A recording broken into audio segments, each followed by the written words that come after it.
पता नहीं वो कौन सी लड़कियां होती हैं जिनकी हिरनी जैसी चाल होती है। एक मैं हूँ जो कभी दरवाजे में जा टकराती हूँ ते कभी गोडा जख्मी हो जाता ते कभी कौनी है। अल्लाह जाने मैंने तो ही नहीं आना सारी उम्र। मेरी शादी वाले दिन रिश्तेदार दुल्हन कहाँ है अम्मी बगाड़ा था लेता का सुत्ती पई है ना नहीं पता बारात आना लिया उठ के तैयार हो। क्या आपके घर में भी ऐसी मखलूक पाई जाती है? बंदा इन्होंने चित्तर मारे फाड़ के लोक के सामने तो कोई मारन नहीं दिंदा। नी ना मारो हाली नियाणा वा नियाणे दे काम वेख लो सारा खलारा पाया होया वा। मेरी मम्मा मुझे कभी गुड मॉर्निंग नहीं कहती, वो कहती हैं उठ गई नवाबजादी, उठ गई है तो मुंह शो भी धोला ओदा ही खान बह जांदी है नखत्ती। प्यारे दादाजी जमीन पैसा आपका सब ने खाया लेकिन आपकी कब्र पर कुतबा आपके पोते खुरम खान ने लवाया वा। बंदा पूछे ओनु कड़ा अंदर पई नु बतावा लोकां नु दसन दे नखत्ते। कुछ लोग हवाई चप्पल की तरह होते हैं, साथ तो देते हैं मगर पीछे से कीचड़ उछालते रहते हैं पटक पटक और अपने ही कपड़े गंदे हुंदे हैं। आज तो बाद मेरी तौबा। अब ऐसे होया कि ये मीनू तो आप नहीं समझ आएगा। किसी के पास उस्ताद कमर चूहे फड़न वाले का नंबर है और मेरी ते दुनिया ही लुट गई जे। 3 महीने तो 1000 रुपया लको के रखया अज कड्डिया ते चूहे ने टुकया होया कंजरा ने।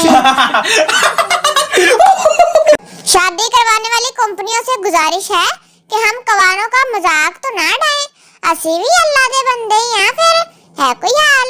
वो देखो सिंगल आ रहा है, कोई हाल नहीं ताड़ा भी।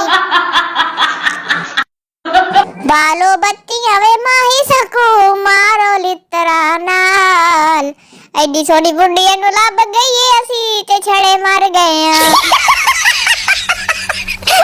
हमारी फेसबुक की लड़कियां 5 साल के बाद ऐसी हो जाएंगी लेकिन रहना असी 18 साल दी हैं। जान तो भावे मुंह ते एक भी ना रहे। वाह जी वाह किसी खूबसूरत हसीना नु मेंशन कर। नक देखो इतना ध्यान ना जिदा सूए दी चुंझ हुंदी।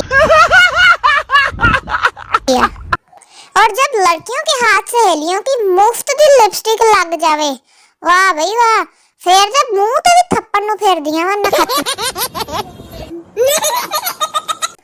बालों के स्टाइल पर बाद में बात करेंगे, अब पहले साइकिल वाले नु वेख लो जरा पिछला वा इन्हें अगे जाके ठुकना ना जो तेनू लग पता जाना।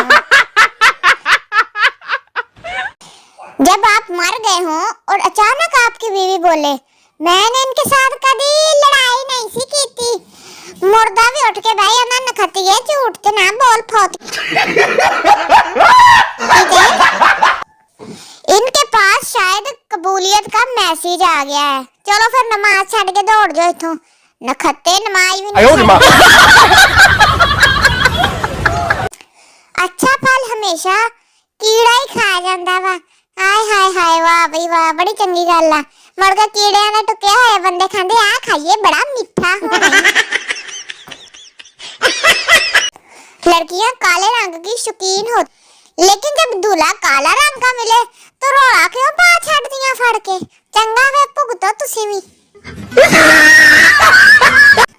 मैनू इश्क दा लग गया रोग मेरी बचने दी नहीं उम्मीद। वाह भाई वाह अगले ने लो पूरा सूटा लाया ते हैंड फ्री भी लाई है। ताड़े ना चंगा ते मामा बांदर ही जे।